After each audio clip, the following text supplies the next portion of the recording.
This episode is brought to you by Ursa Minor Outfitters. Folks, I'm absolutely in love with my loon mug. It's handmade, it's an absolute piece of art. Whether it's at the office or at the house, people keep asking to check it out. If you're not a loon fan, they also have other beautiful mugs for wildlife fans of moose, bears, and eagles. They specialize in products highlighting the outdoors and local pride through quality design by local artists. They've even started expanding into items beyond mugs, like apparel, dog accessories, and soon candles and more. They also try to partner and highlight other small businesses, and in some cases, forego profits in lieu of charitable giving to help their community, such as the dog rescue. So check them out, UrsaMinorOutfitters.com, and enter promo code HikesMikes10 at checkout to receive 10% off your order. And for our four-legged hiking partners, they also have a portable silicone dog bowl and also a sweet over-the-collar dog bandana. Go check them out, UrsaMinorOutfitters.com, and don't forget to enter promo code HikesMikes10 at checkout to receive 10% off your order.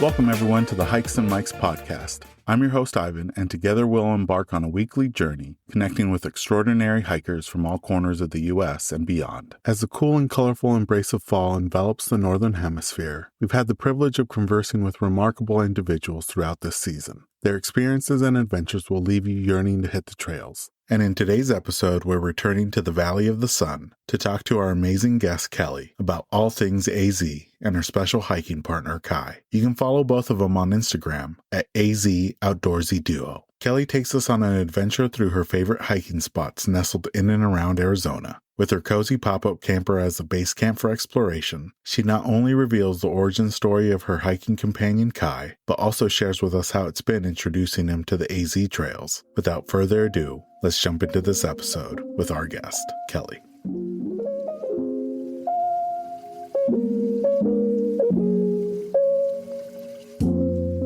Welcome, everyone, to the latest episode of the Hikes and Mikes podcast. We're going back to the Southwest today, and we're going to be talking to an amazing individual. Her name is Kelly, who has an amazing and adorable hiking companion that we will learn all about. Kelly, thank you so much for joining us on the podcast. You know, we always like to start off by asking our guests how they got started hiking and how long they've been doing it for. Thank you so much for having me. This is really such a great opportunity. I was thinking about your question for a while as far as like, when did I start hiking, right? And I'm thinking like originally, I had a friend of mine that I lived with, a roommate, and she was like, hey, let's go to this mountain and let's just go hike. And this was back in 2008. I hated it. Like, I did not enjoy it. Like, I was going to grad school and I'm like, who has time for this? And over time, like, she would invite me over and over again, and I became very fond of it. And a few years back, I lost someone that I really, really loved in my life. And I found a lot of healing in the outdoors, and it just pushed me to be out more. And hiking just became like a passion and part of what I do every day. So it's been an ongoing journey. It's been a great healing journey. And now it's kind of part of like what I do. It's part of who I am. Oh, that's wonderful to hear. Yeah. You know, we mentioned that you're based out of the Southwest. How would you describe the hiking scene in and around your neck of the woods? Yeah, it's very diverse. I think most people think of Arizona as desert, and that's absolutely correct. But there's parts of Arizona that are absolutely lush with pines and lakes and beautiful creeks. But I live more in like the central Maricopa area. So in the summer, it is extremely, extremely hot. But our hiking throughout Arizona is really beautiful year round. Like I said, the weather's not great at all in some of the regions, and it sometimes makes it pretty unsafe for people that are not familiar with Arizona or the terrain. The desert can sometimes be dangerous for people that don't understand it. And unfortunately, we've had some hikers be rescued oftentimes, and we've had some people pass away because they don't understand it. But if you look up, or folks that are visiting that have an understanding of where they want to go, I always encourage them to look up hikes and be very aware of what to expect. But throughout, it's absolutely diverse and beautiful. I lived in Tempe for a little bit, and I was just impressed with all the hiking in and around Maricopa County. Like you didn't have to travel that far to find some really excellent hikes. What are some of Yeah. your favorite local hiking trails and destinations? They are so many to your point. So I live in the further west area of Phoenix, and I'm very close to an area that's called White Tanks Regional Park. I'm not sure you're familiar. Yeah. And that is kind of like my local hiking spot where I go and get lost with my dog and just love the area. But really throughout, within the city, there are great hiking spots in Papago Park, Camelback Mountain that are challenging and also really exciting for people. And the city has been working really hard to like expand parking for visitors and make it a much safer and welcoming space. So there's a lot to do. I'm glad you mentioned Papago Park because I feel like it's underrated because I didn't really get to go there until the last year that I was living in Phoenix. And I was surprised there was so much to do and it has a perfect place, I think, hole in the wall or hole in the rock. Yeah, yeah. It Yeah. is. You're absolutely right. It is very underrated. It's not that common or that popular, and I don't get it. Yeah, it's a great area to go and hike in the city. It really is neat. I think Arizona, there's two places that tend to get the attention for hiking, and that's the Grand Canyon, which definitely deserves its credit, but I feel like the other one that's really blown up in the last 10 years is Sedona. But do you have any other favorite areas or regions in Arizona that you consider underrated? Absolutely, absolutely. There are so many, and as you mentioned, Sedona has changed a lot, right? Lots of visitors. Trails tend to be kind of packed because of that reason. Still is beautiful, but there's so many regions here that are really underrated. I'll tell you, I love visiting the northern western part of Arizona. There's places near Williams that, even though it's close to the Grand Canyon, there's so much hiking in that area, and it's absolutely beautiful. And if you look at the other side of Arizona, there's wonderful hikes and locations to visit near Tucson. And even this past weekend, I was over in the Pine area doing part of like the Arizona National Trail. I was like, honestly, I did not want to get back to my car. Like it was so beautiful that it's underrated. And it's literally like me, and I saw maybe two other hikers that time. Yeah. This episode is going to be coming out towards the middle of the fall. And for me personally, I really enjoyed going up to Flagstaff to see the fall colors. Yeah. Do you have any favorite locations that you like to catch the fall colors in Arizona? I do. I have my favorites. And there's obviously the really good common ones like West Fork Trail in Sedona. It is absolutely stunning in the fall. The colors are beautiful. There's Lockett Meadow up in like the Flagstaff area. Gorgeous, absolutely gorgeous. Very dog friendly. Like I mentioned, those tend to be really crowded, and parking can become a little bit of a headache if you're not there early. But the spots that I usually go to, I visit a lot of our Arizona state parks. Right in Sedona, they have the Red Rocks State Park, and in fall, it is just as gorgeous. And there is Dead Horse Ranch. The name is kind of funny, but it's another really beautiful area to go visit during the fall. And I would also highly recommend for those areas that are less known for fall, the Mogollon Rim during the fall. Oh my gosh, it is absolutely beautiful. And it's so big that like you will avoid the crowd. You'll have beautiful colors wherever you go, and there's wildlife, right? So it's a lot of win-wins for me. So those are usually where you'll find me. And one place that tends to come up a lot on your feed that I really enjoy, and I feel like it's a hidden gem because it kind of seems out of place where it's at, and that's Watson Lake. And you've been able to go there and hike Yeah. around. What's been your experiences hiking in and around Watson Lake? I love that place. I absolutely love that place. They have the beautiful dells, the boulders all around the area. It's great. There's hiking really for everybody around Watson Lake, and I personally prefer hikes that have water features just because it's just the ambiance to me. It's just a different feeling. It's a great area to go hike, and not too far from there is also Lynx Lake, right? So another beautiful hiking. It's much smaller, the beautiful hiking area with also camping. I've camped around there, and every time I've had a great time. The bouldering added a different level to the hike because it's Right? nothing like too technical, but it definitely adds its own advantages and makes it fun. Yeah. It really does. My dog loves jumping on all the rocks at Watson Lake. So if you were to ask him like what's his favorite, he'll probably pick Watson Lake because of all of Uh, that. I don't blame them. Now, for the rest of the country, the winter is kind of like the slow season for hiking, but I Hmm. found it that it's one of the prime hiking seasons, especially in and around Phoenix. Do you Yeah. have any favorite winter hikes that are coming up that you might not necessarily do during the warmer, hotter months? Yeah. There's a hike that I do every year in the winter just because of the meaning behind it. You mentioned earlier the weather here in Arizona, especially in the valley, and it's so funny because I was just looking at a report earlier this week that Arizona hit 54 days of 110 degrees, like a new record. Like what is happening, right? I think that the last record was like in 2020 was 53 days and we just broke it. So in winter, to your question, I love hiking the Granite Mountain Hot Shots Memorial. So a few years ago in 2013, for folks that may not be familiar, we lost here in Arizona 19 over hot shots to the Yarnell Hill Fire. And it was just heartbreaking to the entire community. And they built a beautiful memorial at the Granite Mountain Hot Shots Memorial State Park there. And, the hike itself is impressive and challenging. It has about 1,200-foot elevation gain and really perfect for winter. I've tried it before in the summer and I had to turn around. So winter is the perfect time for anyone that's looking for a good elevation, good challenging, and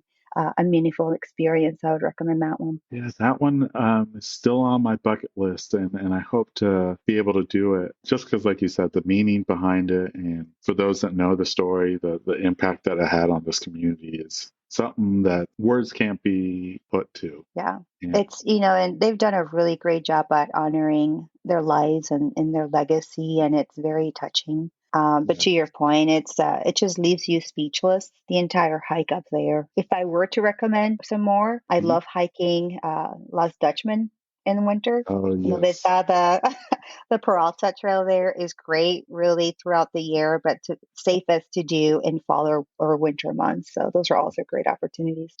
Arizona is so vast and has so many different landscapes. And you've been able to explore the state in a very unique form because you purchased, and you not only purchased it, but then you renovated a really cozy looking pop up camper. Can you share with us a little bit about the camper and the renovation process? Because you made it look so cozy.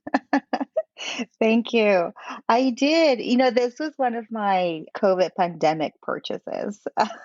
I think during that time, a lot of us people that enjoy the outdoors and really the entire country was very restricted. And there was nothing I wanted more than to go out and hike. So pop-up campers and camping, I felt like became much more common during that time. And I had always wanted a camper. So I started looking, and things were kind of pricey during that time. And luckily, a family member had the pop-up and was parting ways to get an RV. And I was like, I have to have it. I've been wanting it. I've been asking about it for the longest time. I had to have it. So yeah, they were gracious enough to sell it to me because I know they had many other people asking for it. It's a 2002 Coleman Fleetwood Tacoma. I absolutely love it. It's got two full-size king beds, a little kitchenette. Like it's perfect for my little adventures. And it was in great shape when I got it. To be honest with you, there were some areas that I just kind of wanted to make it my own. So I redid the flooring. I put completely new flooring. I repainted it internally. I made my own curtains just to kind of make it my own and just added some decor that helps me or encourages me to be within in it and embrace the nature where I am. So I love everything about it. Khai loves it. He takes over both of the beds. So it's been wonderful and it's been challenging. I'd never thought myself being someone that is a DIY person. I am not that person at all. So everything I learned honestly was Google.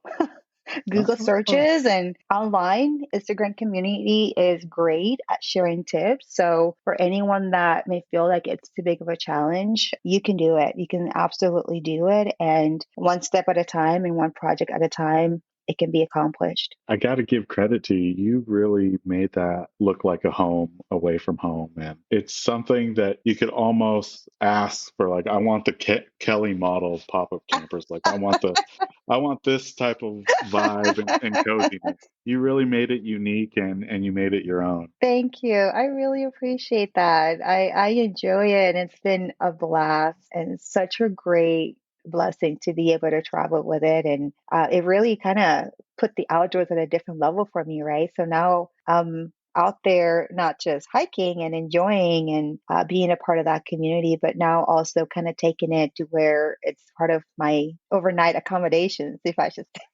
So, Yeah. and it's so much more affordable than a hotel, right? So, yeah, it's been great. Where are some of your favorite destinations that you've been able to take the pop-up camper to? Oh, I camped for the first time on the beach this summer, this year. So Oh, I took it to wow. San Diego. Yeah, it was absolutely amazing. A little terrifying because I had the first time that we had a tire blowout. But luckily, like, yeah, it happened like as I was leaving the city.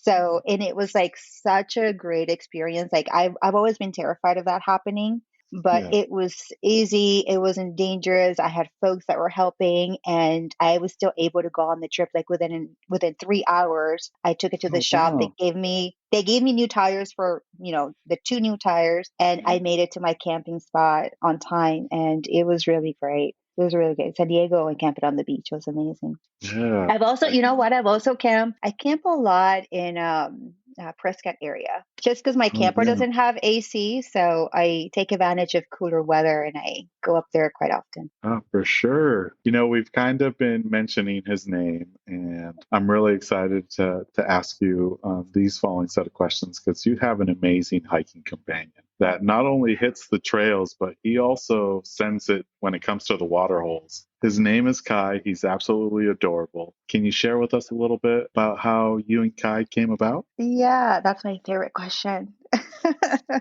I absolutely love him.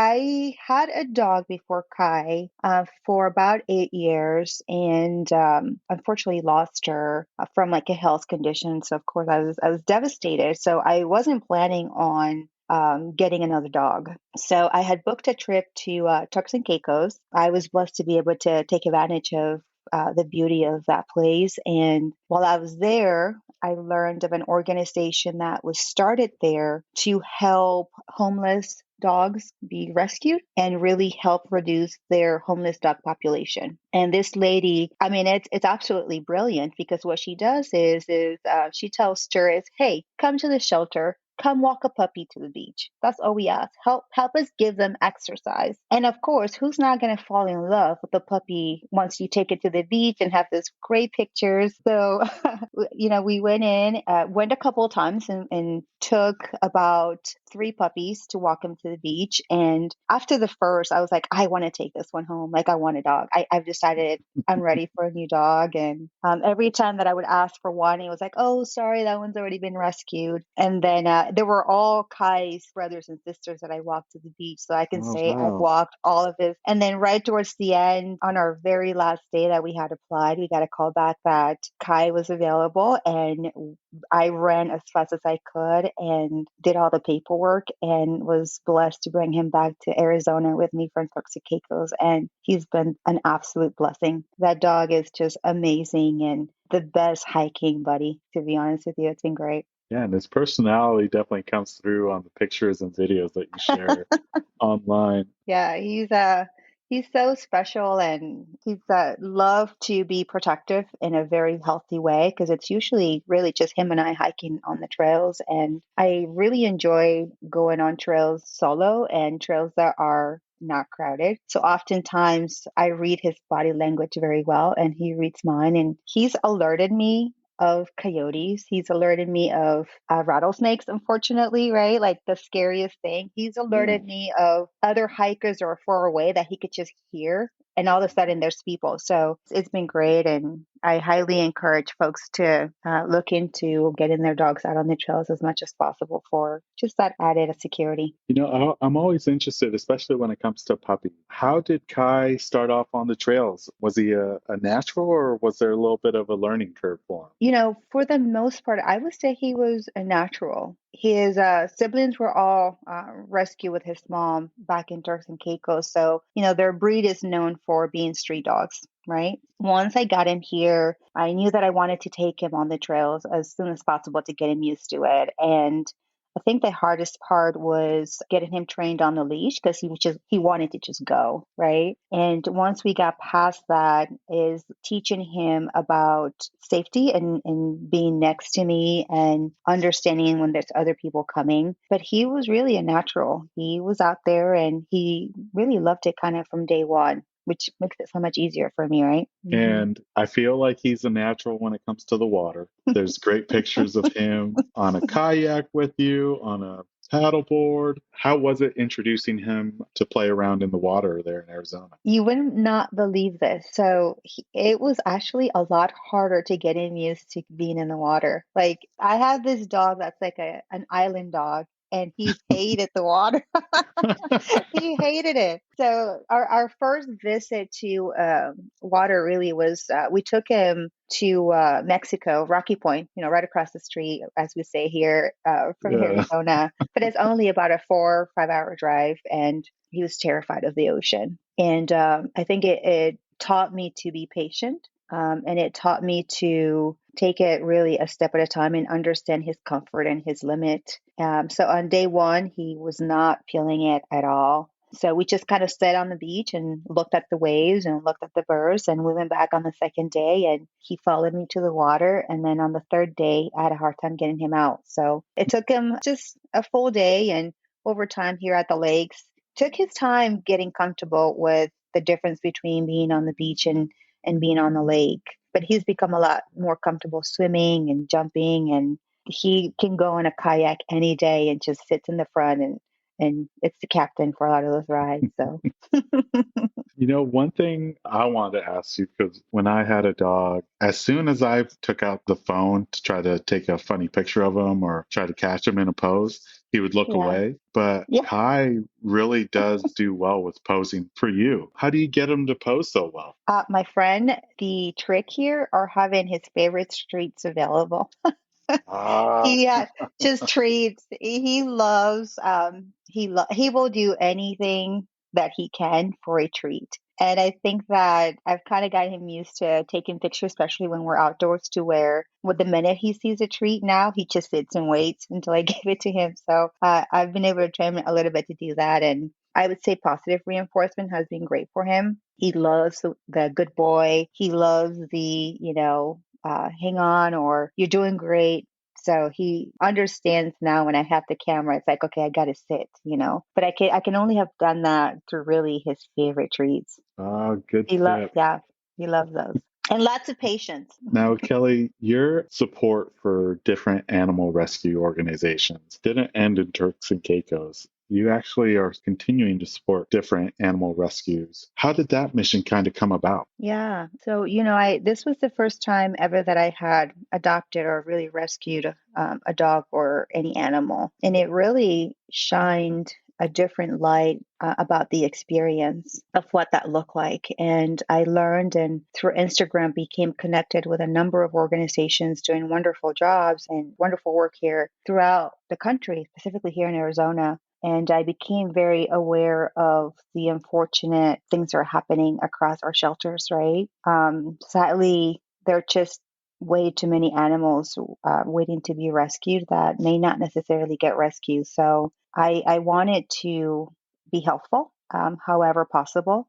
So I started Hikes for Rescues as a way to donate and bring awareness to local organizations doing that work. So what I do is during fall hikes where I know it's safer for me and my dog, we dedicate a hike to a rescue organization and we share information about the organization and then provide a financial donation straight to them. Over the years that I've started this, I've been really blessed to have had folks reach out and say, "Hey, how can I help?" And I've always encouraged folks like, "Listen, there's so many shelters and local organizations that need help, whether you're volunteering or a donation or just share about their mission. Those are just small things that any of us can truly do." So I'm grateful to be able to do that and feel like it's a little bit of a step in the right direction towards helping in the way that I can. You've done some amazing hikes and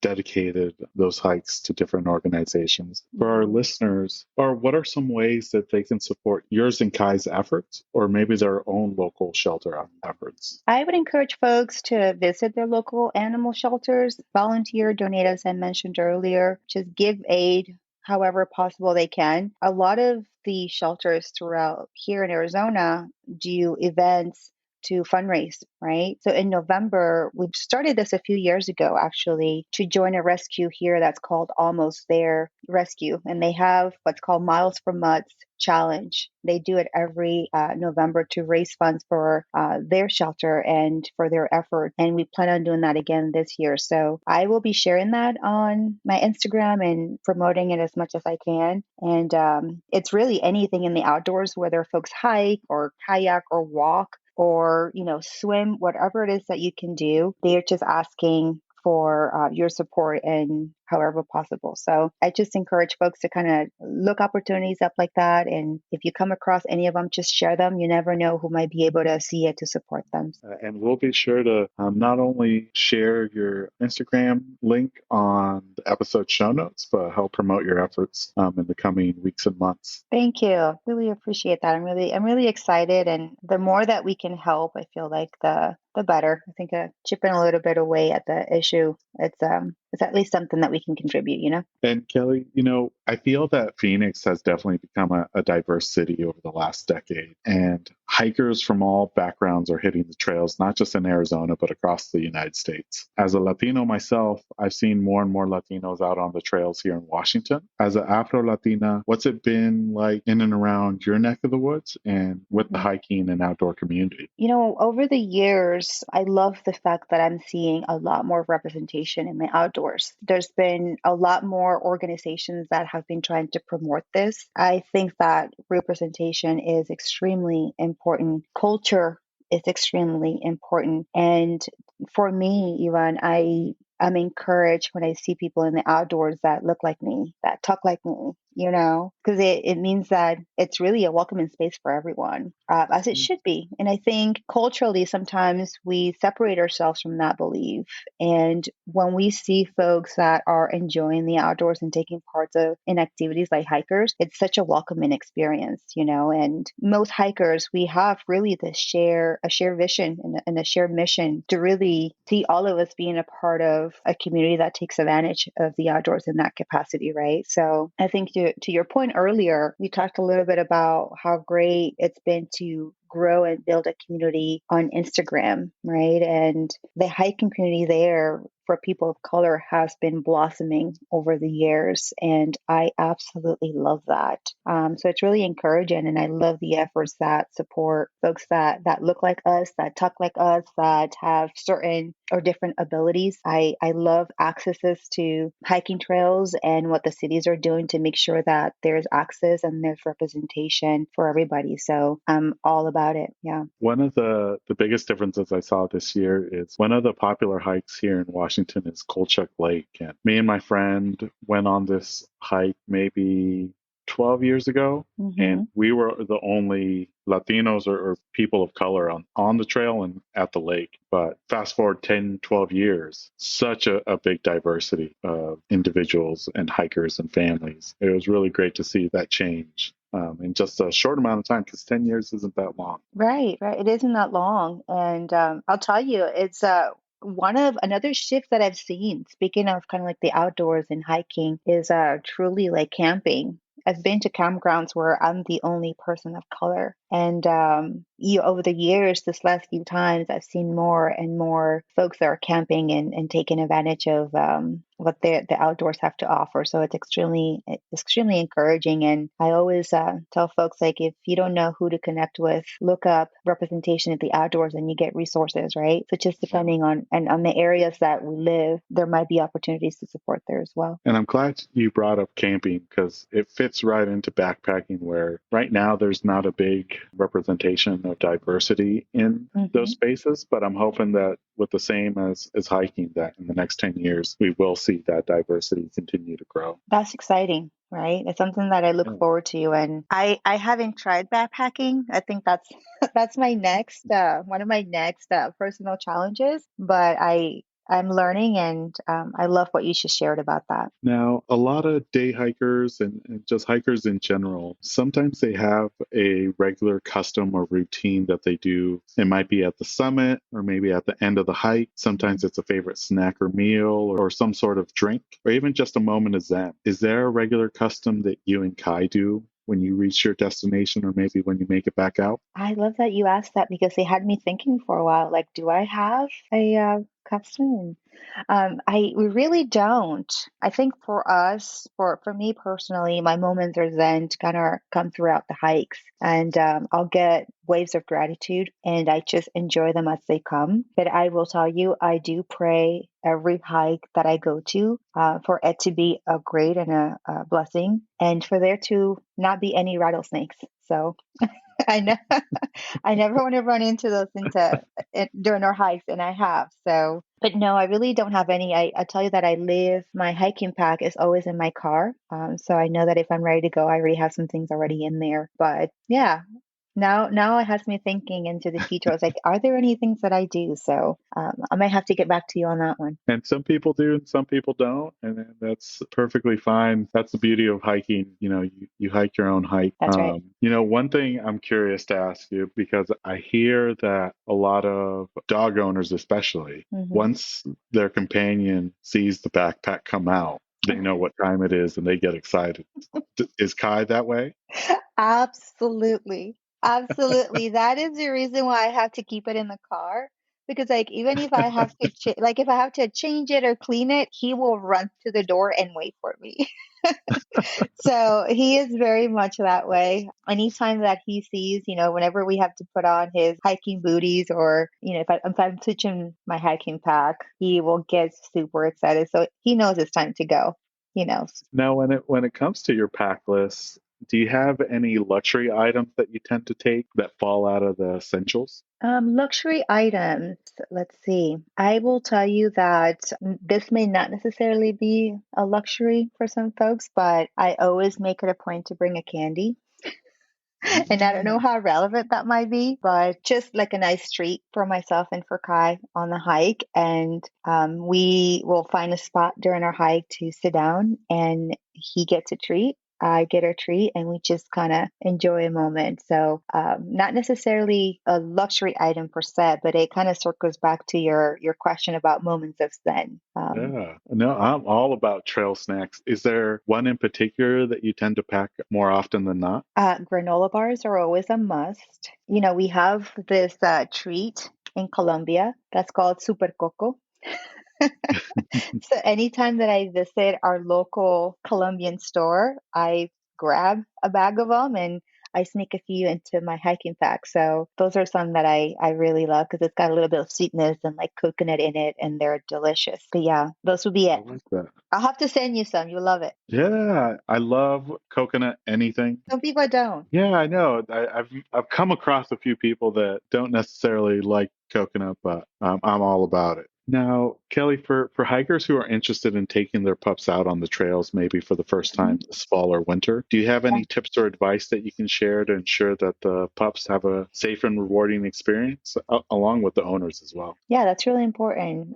My recommendation is for folks to start with small distances and really learn to understand their dog's needs and their limits. It breaks my heart, even when I see dogs on the trails who are just struggling or are laying down because they've overheated. And sometimes owners may not necessarily understand what that means. And to be honest with you, like not every dog is going to enjoy hiking or is in a good shape to do it, right? It takes time to Yeah. get him used to something like that, especially here in Arizona with our terrain. So I would recommend for folks to start them slow and increase distance and time over time. And always have enough water for both you and your dog.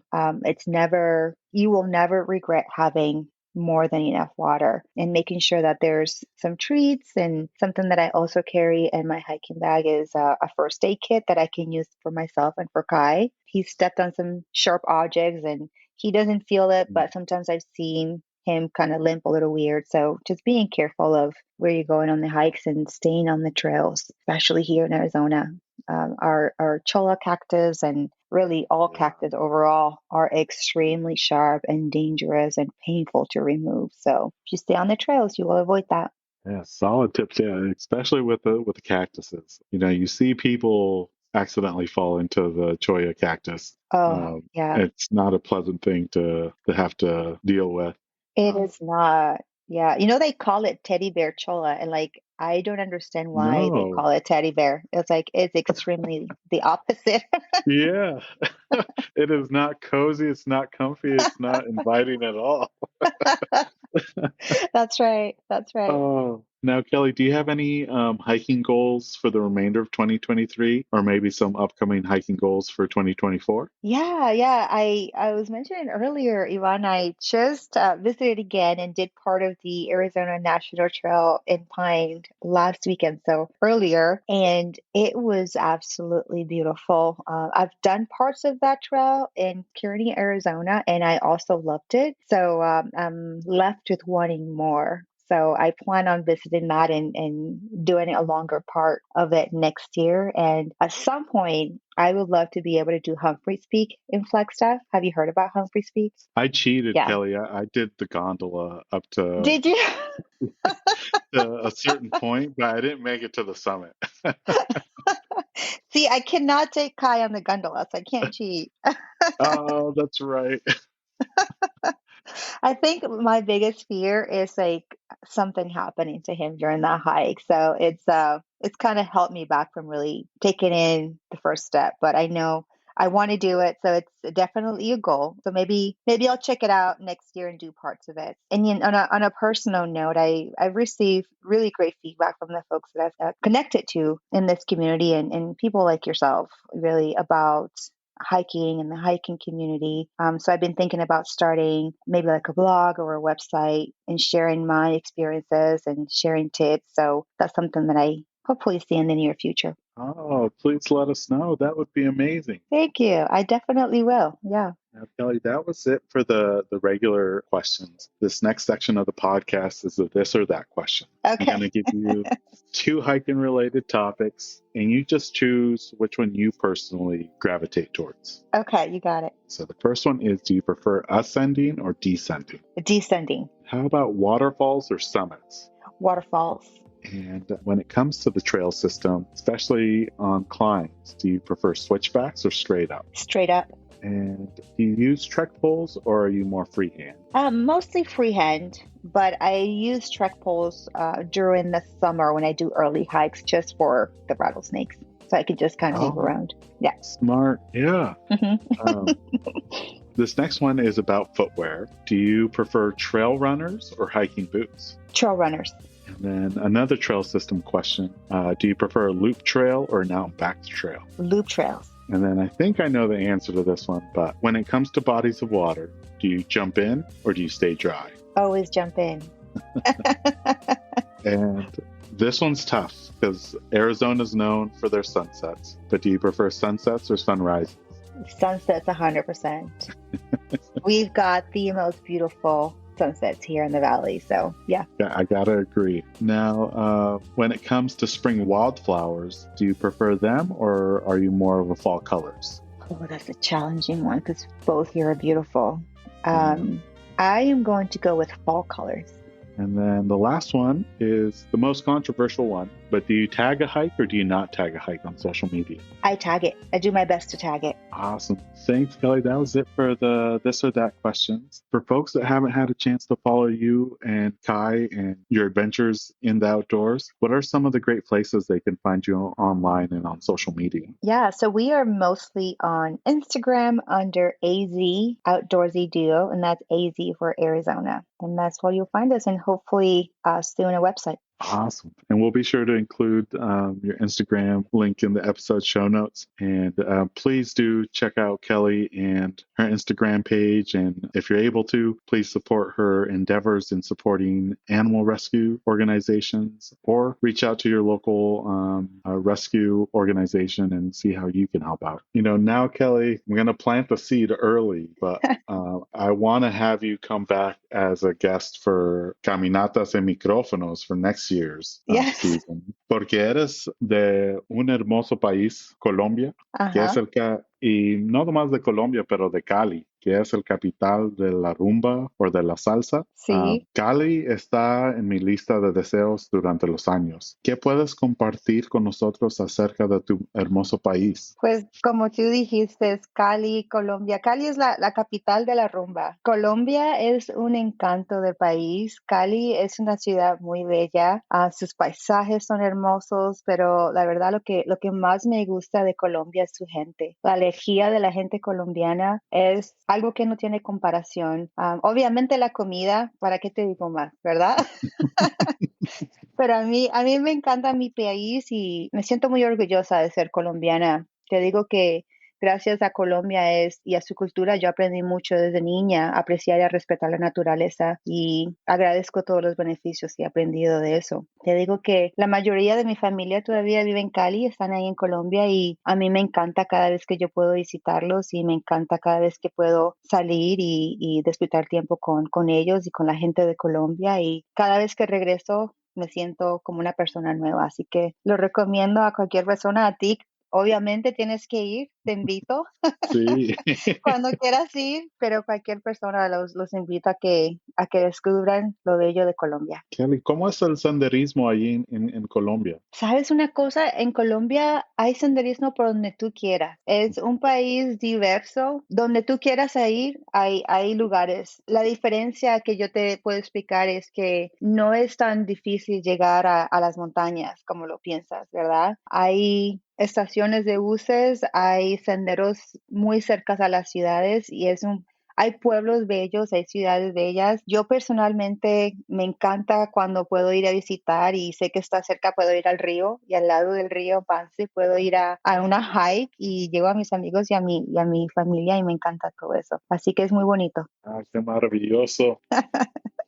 Yeah, I definitely would love to have you back for Caminatas en Micrófonos episode for next year. Thank you so much, Kelly, for coming on the podcast. It's been such a treat to talk to you. Really appreciate it. Thank you so much, Ivan. I've absolutely loved it and excited to catch up with you again soon. And that brings us to the end of this episode alongside Kelly. We extend a heartfelt thanks to her for coming on the podcast. Make sure to stay connected and follow her and Khai's upcoming adventures on Instagram at AZ Outdoorsy Duo. Be sure to check out the episode show notes to check out Kelly and Khai's new website. We have an incredible lineup of episodes planned throughout the fall, and we can't wait to share them with you. New episodes will be dropping every Monday with occasional bonus episodes on Fridays. To ensure you never miss out on those thrilling tales, remember to hit that like and subscribe button. Your support means the world to us. Don't forget to join our vibrant community on Instagram at Hikes and Mics. We'll be sharing episode visuals, my own personal hiking content, and so much more. Let's stay connected and continue to inspire each other on this remarkable journey. As we bid farewell, remember to tread those happy trails, embrace the great outdoors, and keep the spirit of adventure alive. Until next time, my fellow explorers, happy hiking. This episode's music was created by Ketsa. Follow him on Instagram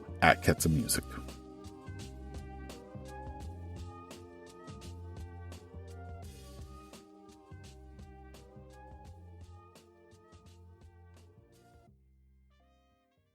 This episode is brought to you by Flip Socks. Whether you're on the trail, on the job, or in the yard, Flip Socks will keep Mother Nature out of your boots with their innovative nylon sleeve. You no longer need to worry about any annoying debris getting trapped in your boots during your hikes. Simply flip down the nylon sleeve over any boot to prevent Mother Nature from finding its way inside, keeping your feet comfortable all day long. To get your first pair, visit flipsockswithaz.com and enter promo code HikesMikes10 at checkout to receive 10% off your order. And for listeners who use the promo code at checkout, I'll be donating 100% of the Season 2 promo code proceeds to Big City Mountaineers, who provide transformative experiences through connections to nature that strengthen life skills and build community for youth and disinvested communities across the nation. So if you're tired of bits and pieces of the trail finding its way into your hiking boots, pick up a pair of Flip Socks today with the promo code HikesMikes10 to get 10% off. For website and promo code, see the episode description.